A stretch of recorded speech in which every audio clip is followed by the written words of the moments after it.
Shalom Kingdom People, selamat datang di program podcast GBI Rock Surabaya Family.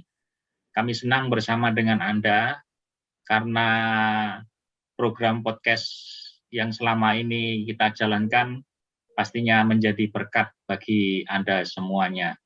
Dan saya Roy Setiawan, masih di dalam program podcast Kingdom Insight is Gift for You. Nah, hari ini kita masih ada di dalam masa PPKM darurat, sementara rekaman ini dilakukan, sehingga podcast kita melalui media Zoom. Tapi saya percaya hal ini tidak mengurangi esensi pembicaraan kita, ya. Dan kami ingin memberi yang terbaik, kami ingin melayani yang terbaik untuk seluruh jemaat GBI Rock Surabaya, bahkan Anda semua yang sedang melihat dan menyaksikan podcast pada saat ini. Nah, hari ini kita akan membahas topik yang spesial dengan narasumber yang spesial juga. Hari ini kita akan membahas winning over COVID-19 dan dengan narasumber Dr. Audrey Amelia, spesialis penyakit dalam. Selamat datang, Dok. Iya, selamat malam. Shalom. Shalom, shalom. Senang sekali Dr. Audrey bisa memenuhi undangan kami di tengah-tengah masa-masa yang seperti ini. Saya percaya bahwa jam-jam dokter katanya makin sibuk gitu, Dok, ya? Iya, makin sibuk. Ini juga mungkin kelihatan masih ngecap masker ini. Iya. Ya, memang kondisi di tempat kerja, di rumah sakit juga semakin banyak sekali. Sekarang kasusnya COVID ini semakin banyak sekali memang. Sebetulnya apa sih, Dok, COVID-19 itu, Dok? Boleh nggak Dr. Audrey berikan sharing kepada kita? Apa sebetulnya COVID-19 itu, Dok? Iya, COVID-19. Jadi coronavirus disease ya. COVID itu coronavirus disease. Jadi penyakit yang disebabkan oleh virus corona. Nah, sebetulnya karena virus, jadi virus itu adalah menyebabkan infeksi, gejalanya seperti gejala flu, ada gejala panas. Mungkin sebetulnya agak mirip dengan gejala demam berdarah, kan juga demam berdarah mungkin banyak tahu juga itu penyebabnya virus ya. Jadi gejalanya juga mirip sama, ada panas, flu, nyeri-nyeri sendi, kemudian ada seperti batuk, pilek, kadang ada mual, muntah, bahkan diare. Jadi gejalanya sebetulnya gejala biasa. Tapi virus ini karena dia virus sebetulnya memang merupakan self-limiting disease. Jadi dari daya tahan tubuh kita sendiri harusnya bisa mengalahkan virus COVID ini karena dia penyakit virus. Nah, kemudian tapi dengan adanya perkembangan sekarang ini kan banyak sekali mutasi-mutasi varian virus ya. Mungkin sudah pernah dengar sekarang ada virus yang jenis COVID yang alpha, beta, gamma, bahkan sekarang yang lagi happening ini yang terakhir itu virus delta. Itu yang dimulai dari daerah India ya. Nah, jadi virus itu dia memang selalu bermutasi supaya dia bisa selalu survive. Nah, jadi kita pun harus meningkatkan daya tahan tubuh supaya bisa bertahan melawan virus ini gitu. Nah, ketika virus ini mencoba untuk bertahan hidup itu biasanya bagian tubuh mana dari manusia yang diserang, Dok? Artinya yang dijadikan tempat untuk mereka bisa hidup, Dok? Ya, jadi virus itu sebetulnya untuk hidup dia perlu menempel pada sel host atau sel inang bilangnya ya. Jadi dia memang harus menumpang dalam tubuh manusia supaya dia bisa tetap hidup dan berkembang tambah banyak. Karena dia kalau hidup sendiri nggak ada selnya dia nggak bisa berkembang biak. Nah, dia akan bertambah banyak kalau ada menumpang pada sel hidup, yaitu sel tubuh manusia. Nah, sebetulnya seluruh sel itu bisa jadi kalau virus menyerang masuk dalam tubuh, yang dilawan pasti sistem pertahanan tubuh kita. Jadi sistem imun kita tuh yang dilawan. Jadi tubuh kita memang harus fight back, harus melawan kembali untuk bisa bertahan.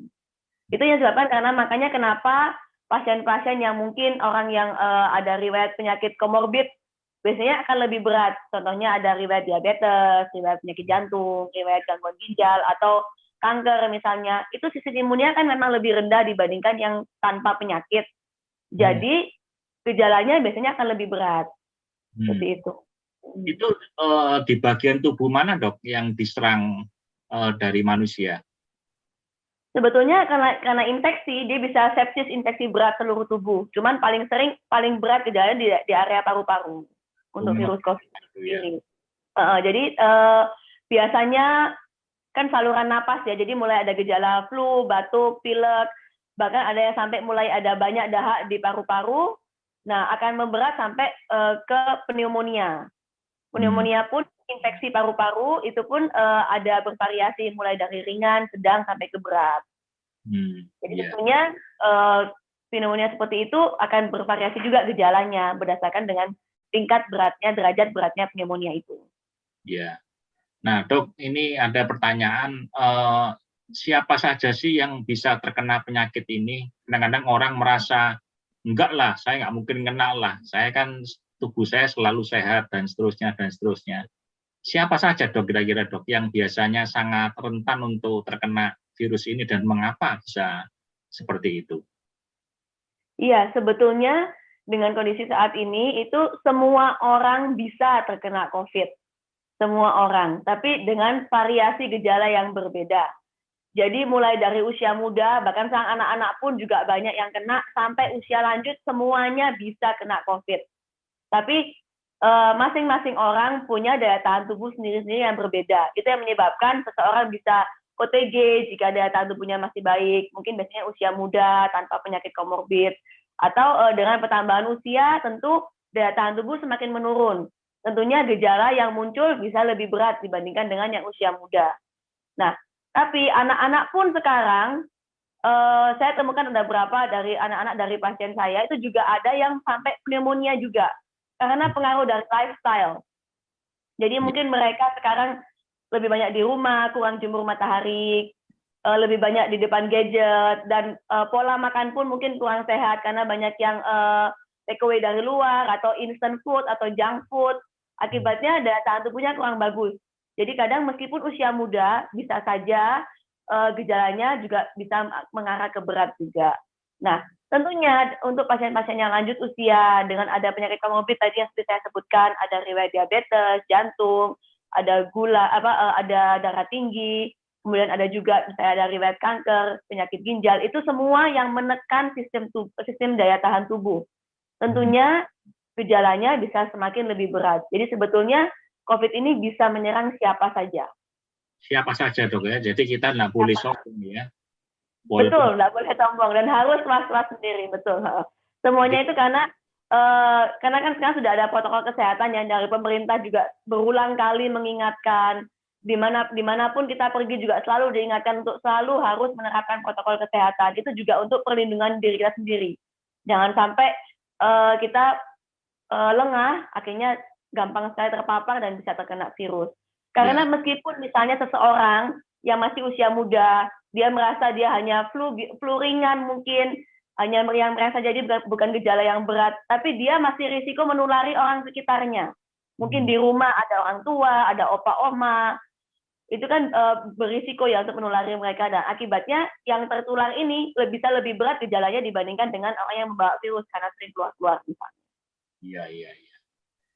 Dok, kalau seandainya ya kita nggak minta ya, kalau seandainya diri kita atau orang-orang terdekat kita ini terkena penyakit ini COVID-19, kira-kira apa yang mesti kita lakukan, Dok? Ini kalau seandainya ya. Sekarang memang pasien, jadi semua yang misalnya merasa sakit tenggorokan, batuk atau flu atau bahkan sampai panas, memang harus segera memeriksakan diri. Minimal dengan swab antigen ataupun dengan pemeriksaan PCR itu memang jauh lebih akurat ya. Kadang kalau masih awal-awal, kadang virusnya sedikit itu antigen kadang bisa false negatif. Jadi sebaiknya segera memeriksakan diri. Nah, begitu tahu misalnya dia begitu tahu hasilnya, oh positif.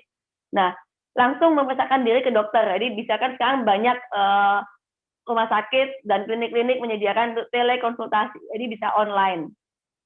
Untuk mengetahui apakah kita perlu obat atau apakah ada perlu vitamin yang perlu diminum, terus pola makan kita harus seperti apa untuk meningkatkan daya tahan tubuh, pemeriksaan lab apa yang harus diperlukan, perlukah kita foto paru, seperti itu. Jadi ada langkah-langkah yang harus dilanjutkan untuk mendapatkan terapi yang benar.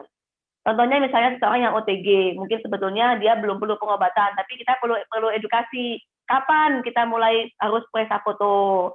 Kapan kita harus cek darah? Konsumsi apa saja yang disarankan, sebenarnya seperti itu. Nah, setelah itu untuk melindungi diri jangan sampai menulari orang lain, harus segera isolasi mandiri. Awalnya seperti itu. Jadi isolasi mandiri dulu. Nah, jadi kalau misalnya di rumah, misalnya ada orang lain, misalnya ada keluarga lain, begitu tahu positif, orang lain di sekitarnya, keluarga-keluarga yang satu rumah, sebaiknya segera langsung diperiksakan semua. Nah, saat isolasi mandiri, di kamar sendiri, kalau bisa jangan juga sharing kamar mandi di kamar, tapi tetap bangun pagi, buka korden untuk dapatkan sinar matahari, tetap harus gerak-gerak badan, jangan tidur terus. Kemudian pola makan harus diatur juga. Jadi mungkin makan jangan bersamaan dengan anggota keluarga yang lain. Jadi tetap harus pakai masker jika keluar kamar ya. Dan usahakan jarak berjauhan dengan anggota keluarga yang lain. Disarankan sebetulnya 6 feet. Jadi 6 feet itu sekitar hampir 2 meter ya, 1,8 meter gitu. Jadi sekitar hampir 2 meter jaraknya. Jadi kalau bisa jangan dalam satu ruangan yang bersamaan.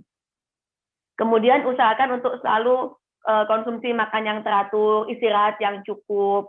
Untuk semuanya itu bisa meningkatkan daya tahan tubuh kita supaya bisa melawan virus yang masuk dalam tubuh. Iya. Dok, bagaimana tanggapan Dr. Audrey ya? Melihat fenomena akhir-akhir ini pada waktu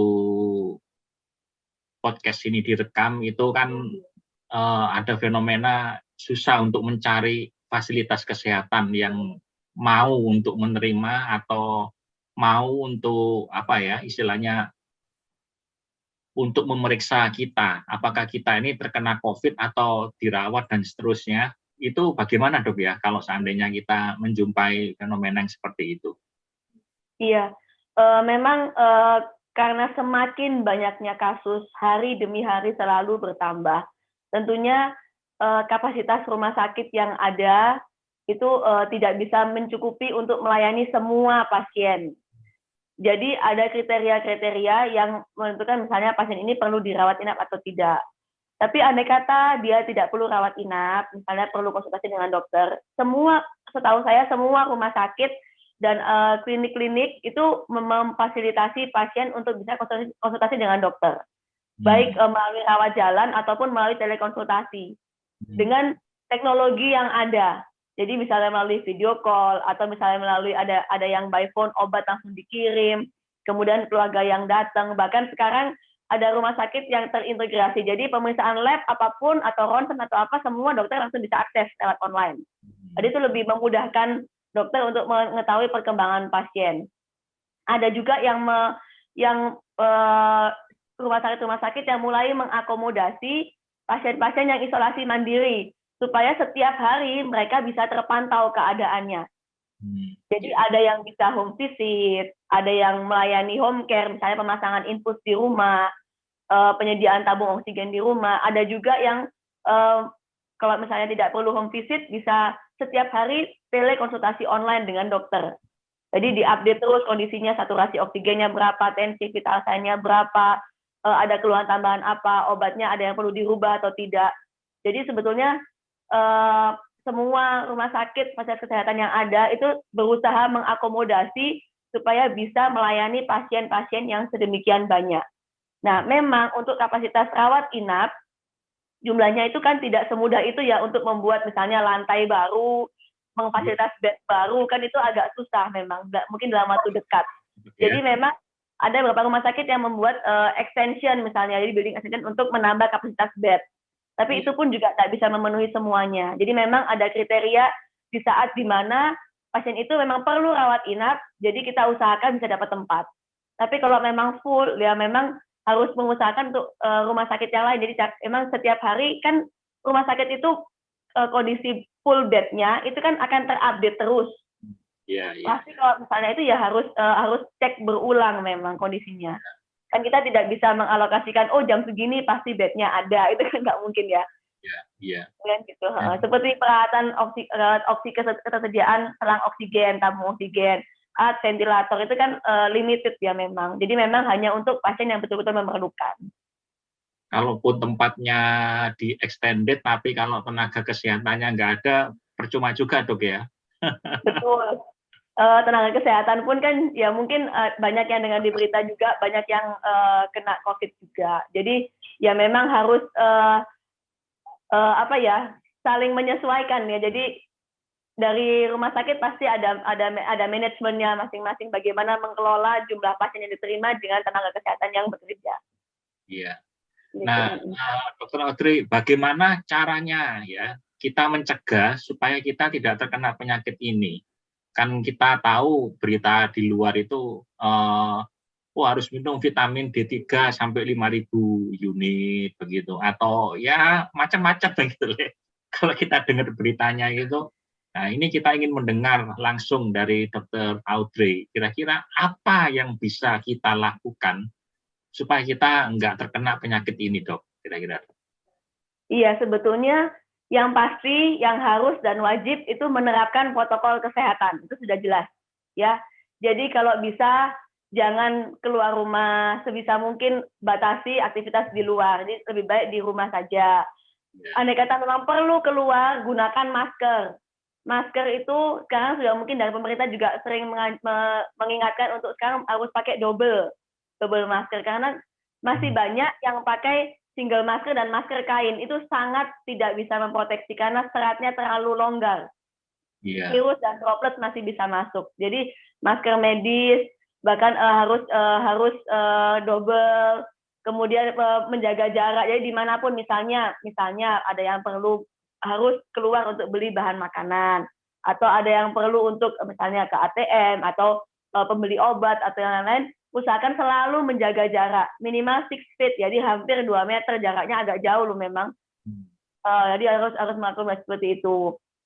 Kemudian hindari harus kumpul-kumpul, meskipun keluarga tetap saja kalau bisa jangan terlalu sering mau bikin acara-acara, itu juga harus dikurangi ya memang. Kembali kebiasakan selalu menjaga kebersihan, cuci tangan, kalau nggak ada ya pakai hand sanitizer, sesering mungkin. Setelah memegang apapun, sebaiknya harus cuci tangan.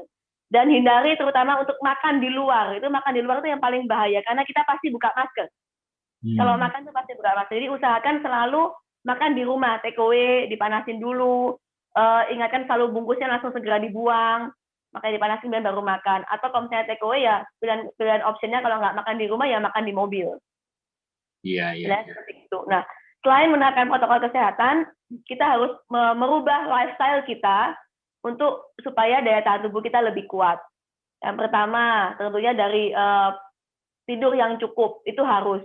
Banyak orang dengan kondisi PPKM di sini, dengan WFH, itu justru tidurnya larut malam, karena selalu di depan gadget.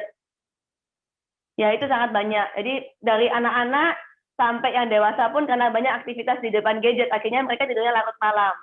Itu pengaruh, jadi kurang tidur. Bangunnya agak siang, akibatnya miss breakfast, itu juga pengaruh. Karena makan harus tetap teratur jamnya. Makan yang teratur jamnya, hindari makan-makan yang menyebabkan inflamasi atau radang dalam tubuh, seperti daging, jeroan, kemudian daging merah, kemudian seafood juga mungkin dikurangi.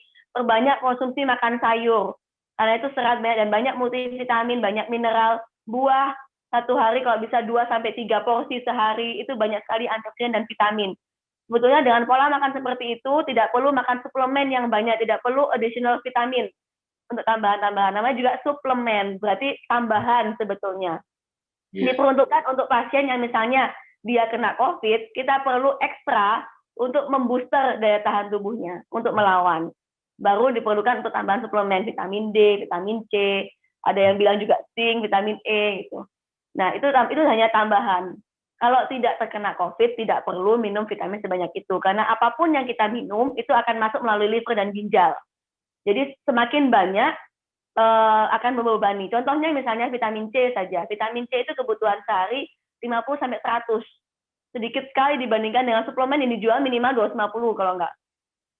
Ada yang minum sampai bahkan 2.000 miligram vitamin C. Nah, terlalu banyak. Akibatnya kalau terlalu banyak, pasti akan terbuang, itu nggak akan dipakai, terbuang itu beban di ginjal. Beban di ginjal apa? Akibatnya bisa kristalisasi, jadi akibatnya risiko untuk batu ginjal, pasti gangguan ginjal terganggu. Efek jangka panjangnya banyak. Jadi sebaik mungkin kalau misalnya tidak maksudnya tidak kena COVID, jadi bukan sedang terinfeksi ataupun tidak sedang sakit, sebaiknya tidak mengkonsumsi suplemen yang berlebihan. Selain itu apalagi harus aktivitas tetap harus ada, minimal olahraga ringan, jadi bisa jalan, bisa mungkin sepeda, jadi di dalam rumah sepeda statis yang disarankan, atau mungkin senam-senam setengah jam sehari sambil jemur matahari supaya dapatkan vitamin D dari sinar matahari. Karena selain itu apa mungkin juga nyanyi ya, kita memuji Tuhan, nyanyi itu juga latihan otot-otot pernafasan. Jadi supaya pernapasan kita ototnya juga bagus pernapasan. Ya, itu seperti itu ya mungkin yang bisa saya sampaikan. Ya. Nah, yang terakhir dok, bagaimana dengan vaksin dok? Apakah itu bisa mencegah kita untuk terkena COVID atau hanya sekedar mengurangi paparan dari COVID itu sendiri dok? Dengan vaksin yang selama ini kita sudah terima. Iya, vaksin itu tujuannya memicu tubuh kita supaya bisa membentuk antibodi. Ya, jadi dan tentunya setelah kan sekarang ini kan mungkin sudah pada tahu kalau vaksin itu harus minimal 2 shot ya, 2 kali suntikan dengan jarak yang saya tentukan.